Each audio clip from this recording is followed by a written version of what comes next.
শুভেচ্ছা, আমন্ত্রণ দুপুরে বাংলাদেশে। শুরুতেই শিরোনামগুলো জানাবো। দুদিন বিরতির পর রাজনৈতিক দলগুলোর সাথে আলোচনায় ঐকমত্য কমিশন। রাষ্ট্রের মূলনীতি দ্বিকক্ষ বিশিষ্ট সংসদ সহ গুরুত্ব পাচ্ছে 5 এজেন্ডা। প্লাস্টিক ব্যবস্থাপনা ঠিক না থাকায় ধ্বংসের মুখে জীববৈচিত্র্য, বললেন প্রধান উপদেষ্টা। বিশ্ব পরিবেশ দিবসের অনুষ্ঠানে 6 ব্যক্তি ও প্রতিষ্ঠানকে পুরস্কার প্রদান। প্লাস্টিক ব্যবস্থাপনা ঠিকঠাক না থাকায় পৃথিবীর জলাশয়গুলো পলিথিন আর প্লাস্টিকে ছেয়ে গেছে।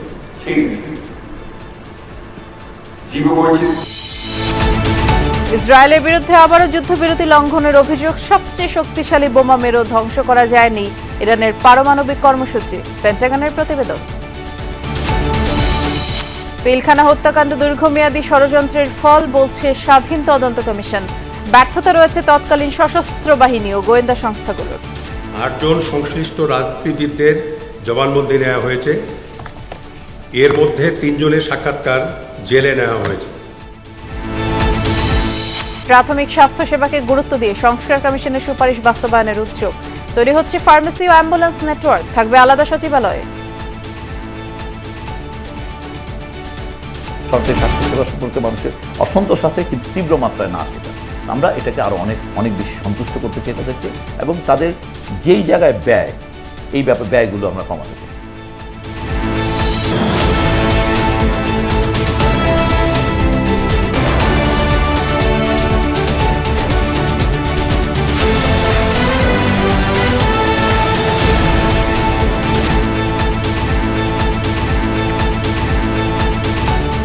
শিরোনামগুলো শুনছিলেন। এছাড়াও দেশ বিদেশে আরো খবর নিয়ে দুপুরে বাংলাদেশে নুসরাত বৃষ্টি আপনাদের সাথে আছে। রাষ্ট্রের মূলনীতি, দ্বিকক্ষ বিশিষ্ট সংসদ, এনসিসি গঠন কাঠামো, রাষ্ট্রপতি নির্বাচন পদ্ধতি ও নারী প্রতিনিধিত্ব নিয়ে আলোচনা হচ্ছে জাতীয় ঐকমত্য কমিশনে। রাষ্ট্রের বিভিন্ন ক্ষেত্রে সংস্কারের লক্ষ্যে দ্বিতীয় পর্বে রাজনৈতিক দলগুলোর সাথে এই বিষয়ে ভিত্তিক আলোচনা করছে জাতীয় ঐকমত্য কমিশন। দুদিন বিরতির পর রাজধানীর ফরেন সার্ভিস একাডেমিতে সকাল 10:30টায় বৈঠক শুরু হয়। দ্বিতীয় পর্বের 5 দিনে যেসব সংস্কার প্রস্তাব নিয়ে ঐকমত্য হয়নি, সেগুলো নিয়েও আলোচনা শুরু করেন নেতারা। দ্বিতীয় পর্বের আলোচনায় এখনও বেশিরভাগ ক্ষেত্রে ঐকমত্যে পৌঁছাতে পারেনি দলগুলো। আর এই পর্বে ঐকমত্য প্রতিষ্ঠার লক্ষ্যে দলগুলোর সাথে মোট 20টি বিষয় নিয়ে আলোচনার প্রস্তুতি আছে কমিশনের। বৈঠকের শুরুতে ঐকমত্য কমিশনের সহসভাপতি আলী রিয়াজ আশা করেন আজকের আলোচনায় অগ্রগতি হবে। সব দল সহযোগিতা করছে, সংস্কারের বিষয়ে আন্তরিক বলেও জানিয়েছেন তিনি।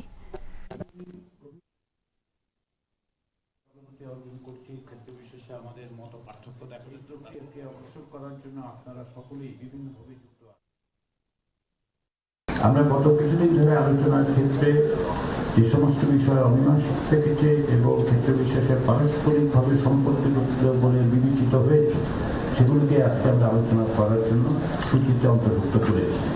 আমরা আশা করছি যে ক্ষেত্রেও খানিকটা অগ্রগতি অর্জন করা যাবে।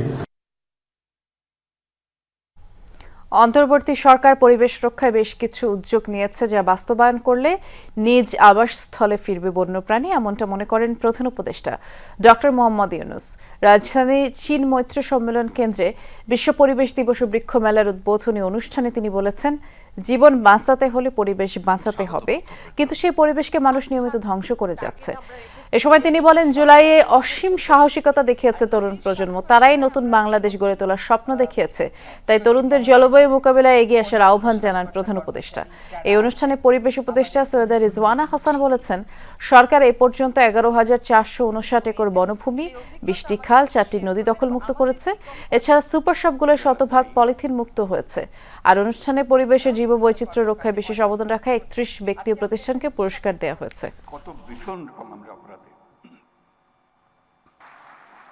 অন্তর্বর্তীকালীন সরকার স্বল্প সময়ের মধ্যে পরিবেশ সংরক্ষণের বিষয়ে কিছু উদ্যোগ নিয়েছে। আমরা বিশ্বাস করি এই উদ্যোগগুলো সফলভাবে বাস্তবায়িত হলে শালবন, সোনাদিয়া বন আর চুনতি বন তার হারানো রূপ ফিরে পাবে। বন্য প্রাণীরা আবার তাদের আবাসে ফিরে আসবে। আমি এদেশের তরুণ সমাজের প্রতি আহ্বান জানাই, জলবায়ু সংকট মোকাবেলায় এবং পরিবেশ দূষণ রোধে তোমরা তোমাদের কার্যকর ভূমিকা অবশ্যই রাখবে। পিলখানা হত্যাকাণ্ড দীর্ঘমেয়াদী ষড়যন্ত্রের ফল। তৎকালীন সশস্ত্র বাহিনী এবং গোয়েন্দা সংস্থাগুলো দায়িত্ব পালনে চরম ব্যর্থতার পরিচয় দিয়েছে। সকালে রাজধানী সায়েন্স ল্যাবরেটরি পিলখানা হত্যাকাণ্ডের তদন্ত সম্পর্কিত জাতীয় স্বাধীন তদন্ত কমিশনের সংবাদ সম্মেলনে এসব কথা বলা হয়েছে। আর তদন্ত কাজের অগ্রগতি তুলে ধরে কমিশন সভাপতি মেজর জেনারেল অবসরপ্রাপ্ত আলম ফজলুর রহমান তিনি জানিয়েছেন, এই ঘটনায় আওয়ামী লীগের দুই নেতা জাহাঙ্গীর কবির নানক ও মির্জা আজমি ইমেইলের মাধ্যমে সাক্ষ্য দিয়েছেন। আর তৎকালীন রাজনৈতিক নেতৃবৃন্দের নানা মাত্রায় সংশ্লিষ্টতা তথ্য প্রমাণ পাওয়া গেছে বলেও জানান তিনি। বলেন, হত্যাকাণ্ডের আলামত ধ্বংসের চেষ্টা করা হয়েছে। কমিশন সভাপতি জানিয়েছেন, আগামী 30 সেপ্টেম্বর পর্যন্ত চূড়ান্ত তদন্ত প্রতিবেদন দাখিলের মেয়াদ বৃদ্ধির অনুরোধ করা হয়েছে।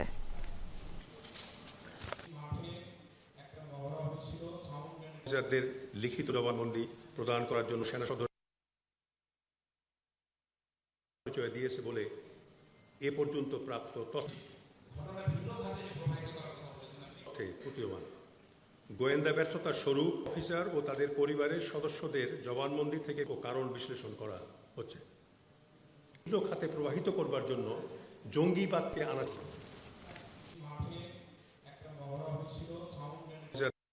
8 জন সংশ্লিষ্ট রাজনীতিবিদদের জবানবন্দি নেওয়া হয়েছে।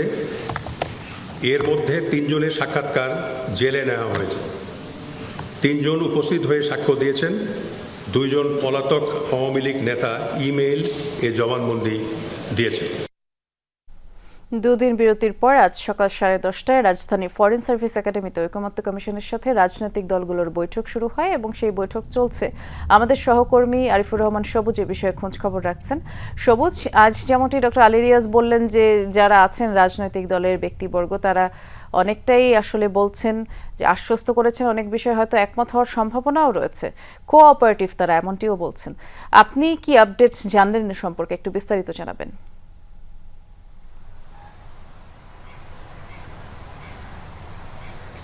বৃষ্টি, মূলত আজকের যে মূল আলোচনার বিষয়বস্তু 5টি রাখা হয়েছে। এর মধ্যে সকাল থেকে অর্থাৎ একটি বিরতি দেওয়া হয়েছিল কিছুক্ষণ আগে অল্প সময়ের জন্য। সেই বিরতির আগ পর্যন্ত মূলত রাষ্ট্রের যে মূলনীতি সেই মূলনীতিটি নিয়ে আলোচনা হয়েছে এবং সেই জায়গাতে আসলে আগের যে আলোচনা, আগের 5 দিনের যে আলোচনায় সেই আলোচনার বিষয়বস্তু নিয়েই মূলত বিভিন্ন রাজনৈতিক দলগুলো তাদের মতামত দিয়েছেন। অর্থাৎ পঞ্চম সংশোধনী আগে থাকবে নাকি পঞ্চদশ সংশোধনের আগের অবস্থা, অর্থাৎ 72-এর যে মূলনীতি ছিল সেই মূলনীতিতে ফিরে যাবে নাকি পঞ্চম সংশোধনীর পরে যেই বিষয়টি ছিল সেই বিষয়টিতে থাকবে। এটি নিয়ে একমত না হওয়ার কারণে মূলত ঐকমত্য কমিশনের পক্ষ থেকে একটি প্রস্তাবনা দেয়া হয়েছিল। সেই প্রস্তাবনাতে রাজনৈতিক দলগুলো ঐকমত হবে কি হবে না সেই বিষয়টি তারা জানতে চেয়েছেন এবং তারা বলছেন যে এই নির্বাচনের পর যেই দল ক্ষমতায় যাবে তারা ঠিক করবে যে মূলত পঞ্চম সংশোধনীর আগের অবস্থায় ফিরে যাবে নাকি পঞ্চদশ যে সংশোধনী সেই অবস্থার আগে ফিরে যাবে। সেটি রাজনৈতিক দলগুলো ক্ষমতায় গিয়ে জাতীয় সংসদে ঠিক করবে রাখা হবে কি হবে না। সেই কারণে মূলত আজকের যে মূলনীতি নিয়ে আলোচনাটি সেই আলোচনাটি এখন অসমাপ্ত রেখেই এটি পরবর্তীতে আলোচনার জন্য রাখা হয়েছে এবং পরবর্তী যে আলোচ্য বিষয় সেই আলোচ্য বিষয়ে আলোচনা শুরু হয়েছে, অর্থাৎ এনসিসি নিয়ে এখন আলোচনা শুরু হয়েছে। সেখানেও যেহেতু আগেও আলোচনা হয়েছে, আগের 5 দিনে এনসিসিতে কেউ কোনো রাজনৈতিক দলেই আসলে ঐক্যমতে পৌঁছাতে পারেনি। সেই কারণে মূলত ঐকমত্য কমিশনের পক্ষ থেকে নতুন একটি প্রস্তাবনা দেওয়া হয়েছে যে এনসিসি নামের পরিবর্তনে সাংবিধানিক একটি নিয়োগ কমিটির নাম প্রস্তাব করা হয়েছে। এই সাংবিধানিক নিয়োগ কমিটিটি কি রকম হতে পারে সেটি নিয়ে আলোচনা হবে। দেখা যাক একমত হয় কিনা। ধন্যবাদ, আপনি বিস্তারিত জানাচ্ছিলেন। আবারও যুদ্ধবিরতি লঙ্ঘনের অভিযোগ উঠেছে ইসরায়েলের বিরুদ্ধে। তেল আবিবের বিরুদ্ধে এবার তেহরানের আকাশসীমা লঙ্ঘনের অভিযোগ তুলেছে আইআরজিসি। দাবি, মঙ্গলবার যুদ্ধবিরতি কার্যকর হওয়ার পর থেকে ইরানের বিভিন্ন স্থানে ড্রোন ও মিসাইল হামলা চালিয়েছে আইডিএফ। দেশটির উত্তরাঞ্চলীয় রাশদ শহরে বেশ কয়েকটি ড্রোন হামলার কথা জানায় বার্তা সংস্থা ISNA। সফলভাবে সেগুলো প্রতিহতের দাবি করেছে স্থানীয় কর্তৃপক্ষ। আকাশ প্রতিরক্ষা ব্যবস্থা সচল করা হয়েছে তাবরিজ, তেহরান, মাশহাদ সহ একাধিক শহরে। এদিকে ইসরায়েলমুখী 2টি ড্রোন ধ্বংসের দাবি করেছে আইডিএফ, যা ইরান থেকে ছোঁড়া হয়েছে ধারণা করে বিবৃতি দেয় ইসরায়েল। আগ্রাসী ইসরায়েল ড্রোন ব্যবহার করে আবারও আমাদের আকাশসীমা লঙ্ঘন করেছে। সকাল থেকে এখন পর্যন্ত দেশের কিছু নির্দিষ্ট এলাকা লক্ষ্য করে আক্রমণ করেছে। হামলা অব্যাহত থাকলে আমরা এর উচিত জবাব দেব। সবচেয়ে শক্তিশালী বোমা মেরেও ধ্বংস করা যায়নি ইরানের পারমাণবিক প্রকল্প। প্রায় অক্ষত রয়েছে সকল সেন্ট্রিফিউজ। মার্কিন অভিযানের 3 দিন পর পেন্টাগনের প্রাথমিক প্রতিবেদনে এমন তথ্য উঠে এসেছে। এতে বলা হয়, বড় জোর মাস 2 পিছিয়ে যেতে পারে কর্মসূচির গতি। আর এই প্রতিবেদন সরাসরি প্রত্যাখ্যান করেছে হোয়াইট হাউস। ভুল আখ্যা দিয়েছেন মার্কিন প্রেসিডেন্ট ডোনাল্ড ট্রাম্প। এদিকে সরকারি প্রতিবেদন ফাঁস হওয়াকে রাষ্ট্রদ্রোহিতা হিসেবে দেখছে ট্রাম্প প্রশাসন। 30,000 পাউন্ডের 14টি বাংকার বাস্টার বোমা, 30টির মতো টমাহক মিসাইল, আনুমানিক 75টি প্রিসিশন গাইডেড উইপন, এত সব ধ্বংসাত্মক অস্ত্র ব্যবহার করেও ইরানের কতটা ক্ষতি করতে পারল যুক্তরাষ্ট্র? স্বয়ং মার্কিন গোয়েন্দা তথ্যই বলছে ইরানের পারমাণবিক স্থাপনার তেমন কোনো ক্ষতিই হয়নি। শনিবার অত্যাধুনিক 7টি B-2 বোমারু বিমান সহ মোট 125টিরও বেশি যুদ্ধবিমান দিয়ে ইরানের 3 সুরক্ষিত পারমাণবিক স্থাপনায় হামলা চালায় যুক্তরাষ্ট্র। অভিযানের পর এটিকে ইতিহাসের অন্যতম সফল হিসাবে দাবি করেন মার্কিন প্রেসিডেন্ট। কিন্তু 72 ঘন্টা না পেরোতে ট্রাম্পের দাবিকে ভুল প্রমাণ করে নতুন তথ্য জানালো পেন্টাগন। অপারেশন মিডনাইট হ্যামার নামক অভিযানটি নিয়ে একটি মূল্যায়ন প্রতিবেদন তৈরি করে পেন্টাগনের গোয়েন্দা শাখা ডিফেন্স ইন্টেলিজেন্স এজেন্সি, যেখানে দাবি করা হয় যুক্তরাষ্ট্রের হামলায় ইরানের পরমাণু কর্মসূচির উল্লেখযোগ্য কোনো ক্ষতি হয়নি। হামলার পরও প্রায় অক্ষত ছিল সেন্ট্রিফিউজগুলো, এমনকি কোনো ক্ষতি হয়নি মজুতকৃত সমৃদ্ধ ইউরেনিয়ামেরও, যা উঠে আসে CNN, CBS এর মতো গণমাধ্যমগুলোর প্রতিবেদনে। রিপোর্ট অনুসারে ইরানের বেশিরভাগ প্রকল্পই এখনও অক্ষত। তেমন কোনো ক্ষতি হয়নি ভূগর্ভস্থ স্থাপনার, শুধু স্থলভাগের অবকাঠামোই ধ্বংস হয়েছে হামলায়। আর তাতে বড়জোর মাস 2 পিছিয়ে যেতে পারে কর্মসূচির গতি। কিন্তু গণমাধ্যমগুলোর দাবি অস্বীকার করেছে হোয়াইট হাউস, জানায় প্রেসিডেন্টকে হেয় করতেই দেয়া হচ্ছে সম্পূর্ণ ভুল ব্যাখ্যা। বিষয়টি নিয়ে মুখ খুলেছেন ডোনাল্ড ট্রাম্পও। ট্রুথ সোশ্যালে দেয়া এক পোস্টে প্রতিবেদনগুলোকে অসত্য আখ্যা দেন তিনি। আর গোয়েন্দা তথ্য ফাঁসের ঘটনাকে রাষ্ট্রদ্রোহিতার সাথে তুলনা করেছেন ট্রাম্প নিযুক্ত মধ্যপ্রাচ্যের বিশেষ দূত স্টিভ উইটকফ। এর আগে প্রায় 400 কেজি 60% সমৃদ্ধ ইউরেনিয়াম সরিয়ে নেয় ইরান, যার হদিস পায়নি জাতিসংঘের আণবিক শক্তি সংস্থা। এই পরিমাণ ইউরেনিয়াম দিয়ে কমপক্ষে 10টি পারমাণবিক বোমা বানানো যাবে। অবশ্য ইসরায়েলি কর্মকর্তাদের শঙ্কা, গোপনে কিছু পরমাণু স্থাপনা তৈরি করেছে ইরান, বড় কেন্দ্রগুলো আক্রান্ত হলেও যেখান থেকে কাজ চালিয়ে নেওয়া যাবে। Anik Rahman, Jamuna news. Iran Israel যুদ্ধবিরতির নায়ক হতে চাইছেন ট্রাম্প। সবার আগে এই তথ্য সামাজিক যোগাযোগ মাধ্যমে প্রকাশ করেন মার্কিন প্রেসিডেন্ট। এর আগে ভারত পাকিস্তান সংঘাত বন্ধেরও কৃতিত্ব নিতে দেখা যায় তাকে। প্রস্তাব দেন রাশিয়া ইউক্রেন যুদ্ধের মধ্যস্থতার। ঠিক কী কারণে সারা বিশ্বের সংঘাতের যুদ্ধ বন্ধে এত তৎপর মার্কিন প্রেসিডেন্ট? বিভিন্ন বিশ্লেষণ বলছে, শান্তিতে নোবেল পাওয়ার আশা হতে পারে অন্যতম কারণ। ইরানের পরমাণু কেন্দ্রে মার্কিন বিমান হামলার পরপরই শুরু হয় তোলপাড়। কাতার এবং ইরাকের মার্কিন ঘাঁটিতে হামলা করে ইরান, ফলে শঙ্কা দেখা দেয় পুরো মধ্যপ্রাচ্যে সংঘাত ছড়িয়ে পড়ার। তবে ইরানের ওপর পাল্টা হামলার পরিবর্তে ইরান ইসরায়েলের মধ্যে যুদ্ধবিরতির ঘোষণা দেন ডোনাল্ড ট্রাম্প। সামাজিক যোগাযোগ মাধ্যমে 12 দিন ধরে চলা সংঘাতের সমাপ্তি হয়েছে জানিয়ে শুভেচ্ছা জানান তিনি। যুদ্ধবিরতির পরেও হামলা পাল্টা হামলার ঘটনায় ইরান ইসরায়েলের ওপর ক্ষোভ ঝাড়েন প্রেসিডেন্ট। এদিকে আমেরিকার ফক্স নিউজকে দেওয়া এক সাক্ষাৎকারে কোনো ধরনের প্রাণহানি ছাড়াই তেহরানের পরমাণু প্রকল্প ধ্বংস করার জন্য ট্রাম্পকে বাহবা জানান মার্কিন vice president JD Vance. President Trump একজন মার্কিনীরও প্রাণহানি না ঘটিয়ে ইরানের পারমাণবিক কর্মসূচি ধ্বংস করেছেন। এখন আমরা যে পর্যায়ে আছি, 1 সপ্তাহ আগেও তেমনটা ছিলাম না। সপ্তাহখানেক আগেই ইরান পারমাণবিক অস্ত্র তৈরির খুব কাছাকাছি ছিল। এখন তারা অক্ষম, তাই এটি একটি অনেক বড় বিষয়। ইরান ইসরায়েলের ইস্যুতে যুদ্ধবিরতির বিষয়টি সবার আগে সামনে নিয়ে আসেন ট্রাম্প। ঠিক এমনটাই করেছিলেন ভারত পাকিস্তানের সংঘাতের পরেও। ফলাও করে বিভিন্ন সময় কৃতিত্ব নিতেও দেখা যায় তাকে। এর আগে রাশিয়া ও ইউক্রেন সংঘাত বন্ধের জন্য মধ্যস্থতার প্রস্তাব দেন তিনি। তবে ঠিক কী কারণে সকল সংঘাত মীমাংসায় অবদান রাখতে চাইছেন ট্রাম্প? দ্বিতীয়বার যুক্তরাষ্ট্রের ক্ষমতায় বসার পূর্বে বিশ্বব্যাপী যুদ্ধ বন্ধের অঙ্গীকার করেন তিনি। কিছু বিশ্লেষণ বলছে, নিজ অনুসারীদের মাঝে সেই প্রতিশ্রুতি রাখতেই ট্রাম্প এই সমঝোতার নায়ক হতে চাইছেন।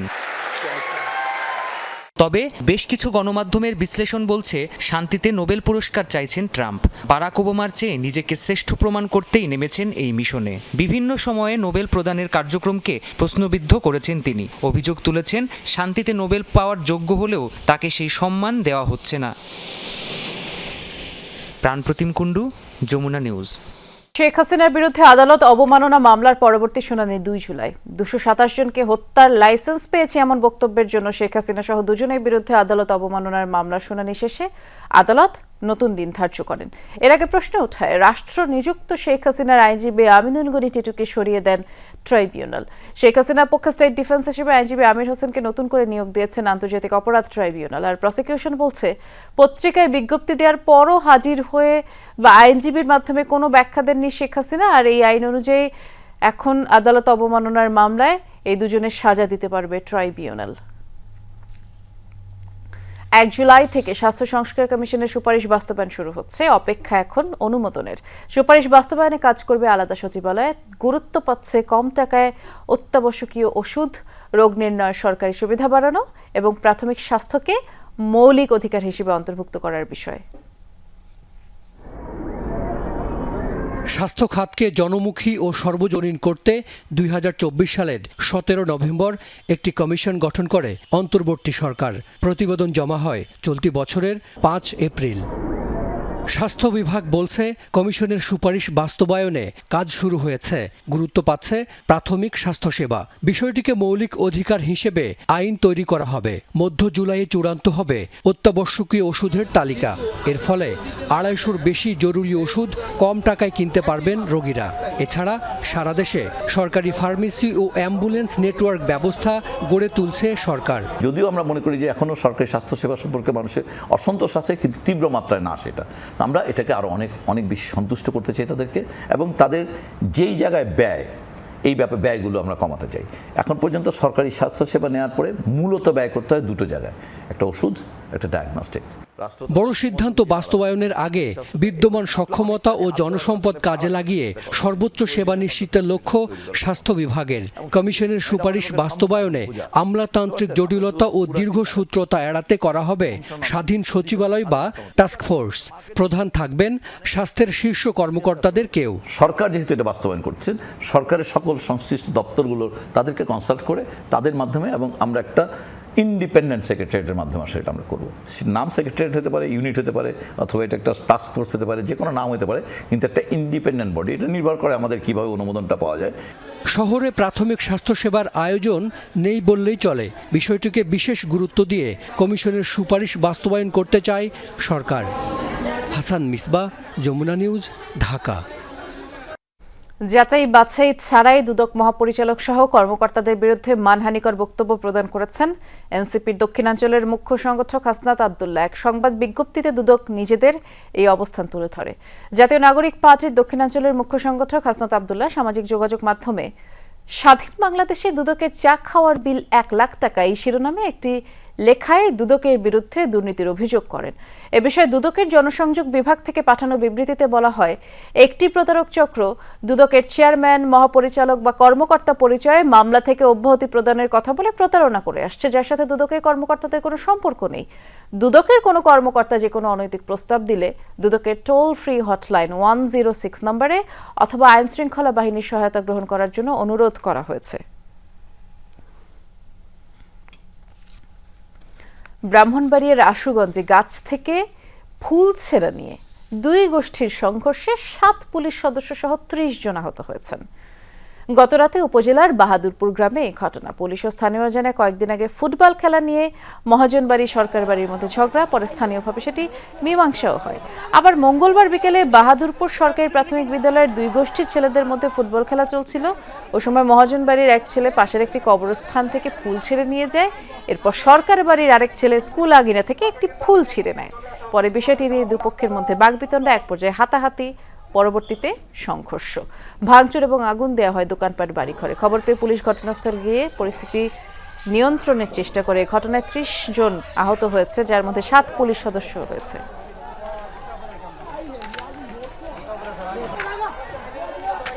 পূর্ব ঘোষণা অনুযায়ী আজ তৃতীয় দিনের মতো কলম বিরতি কর্মসূচি পালন করছে এনবিআর সংস্কার ঐক্য পরিষদ বেলা 12টা থেকে বিকেল 5টা পর্যন্ত কলম বিরতি পালন করা হবে। তবে আন্তর্জাতিক যাত্রী সেবা এবং রফতানি কার্যক্রম এই কর্মসূচির বাইরেই থাকছে। গতকালও 5 ঘন্টা কলম বিরতি অবস্থান কর্মসূচি পালন করেন রাজস্ব কর্মকর্তা কর্মচারীরা। এনবিআর সংস্কার ঐক্য পরিষদের অভিযোগ, সংস্কার সম্পর্কিত কমিটিতে ঐক্য পরিষদের কোনো প্রতিনিধি রাখা হয়নি, এমনকি ঐক্য পরিষদের সাথে আলোচনাও করা হয়নি।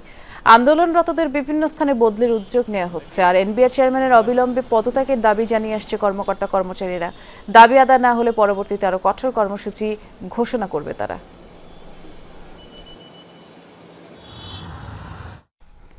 ডলারের বিনিময় মূল্য বাজারের উপর ছেড়ে দেওয়া হলেও দামের ক্ষেত্রে এর বড় কোনো প্রভাব পড়েনি। মাসের ব্যবধানে দাম বেড়েছে 1 টাকারও কম। আর এ সময় কোনো ধরনের হস্তক্ষেপও করেনি বাংলাদেশ ব্যাংক। বিশ্লেষকরা বলছেন, চাহিদার তুলনায় সরবরাহ ভালো থাকায় সুফল মিলেছে। বাজার স্থিতিশীল রাখতে যোগান স্বাভাবিক রাখার পাশাপাশি তদারকিও অব্যাহত রাখতে হবে, যাতে কেউ কারসাজির সুযোগ না পায়।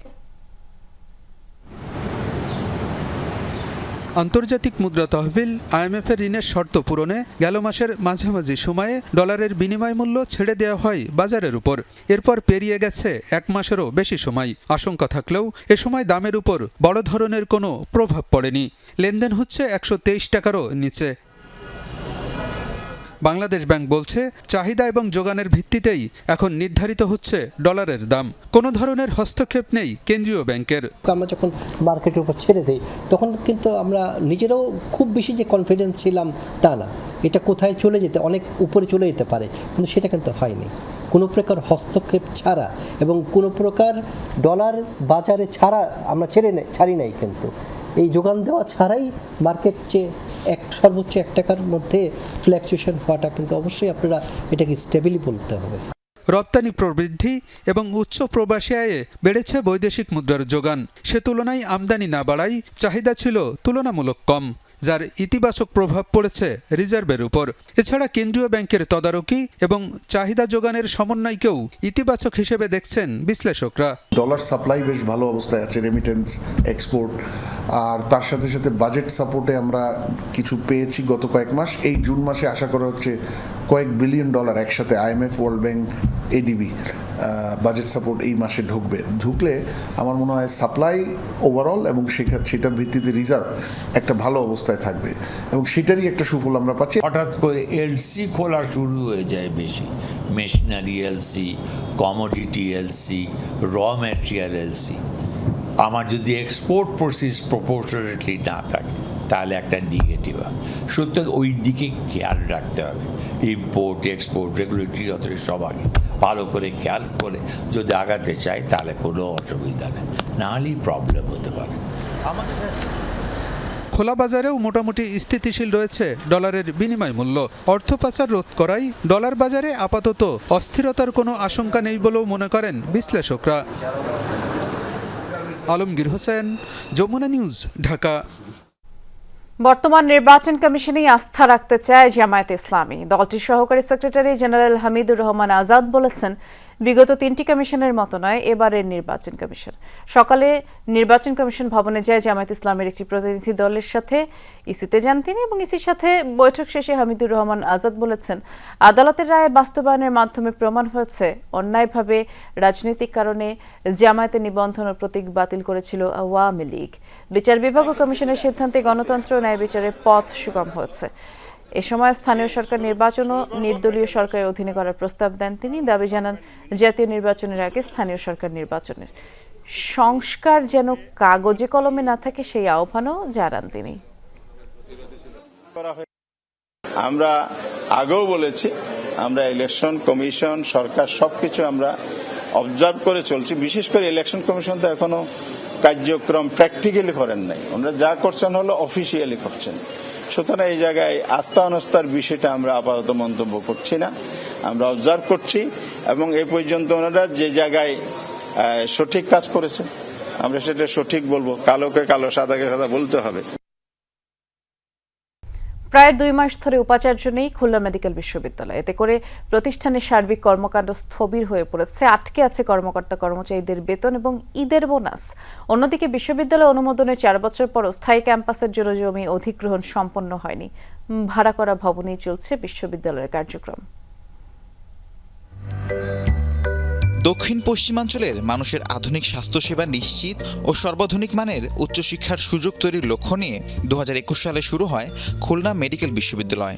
নগরের নিরালা মোড়ে একটি ভবন ভাড়া নিয়ে চালু হয় কার্যক্রম।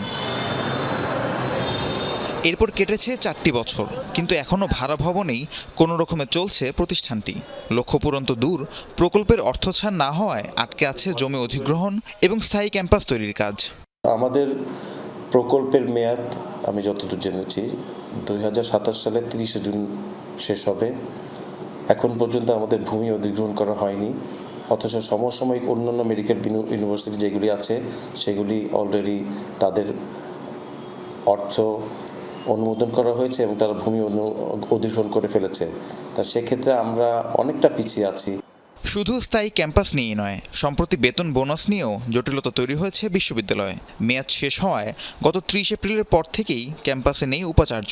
অভিভাবক না থাকায় প্রতিষ্ঠানের বিভিন্ন কার্যক্রমে নেমে এসেছে স্থবিরতা।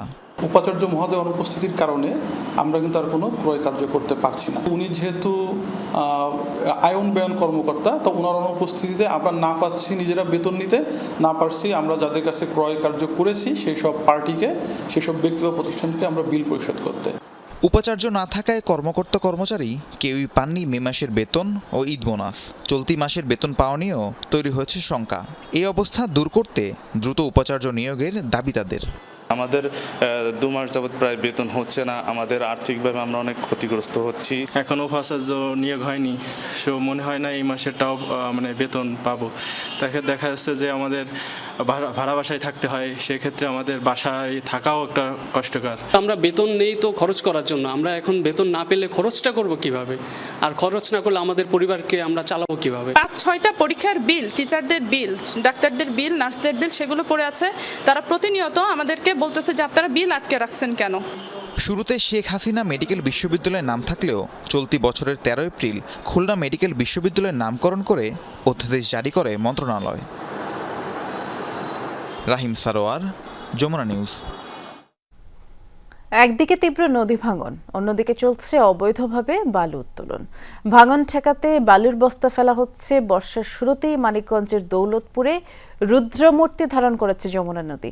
এরই মধ্যে বিলীন হয়েছে ঘরবাড়ি, শিক্ষা প্রতিষ্ঠান, হাটবাজার সহ বহু স্থাপনা। ভয়াবহ এই ভাঙনের জন্য অবৈধ বালু উত্তোলনকে দুষছেন স্থানীয়রা।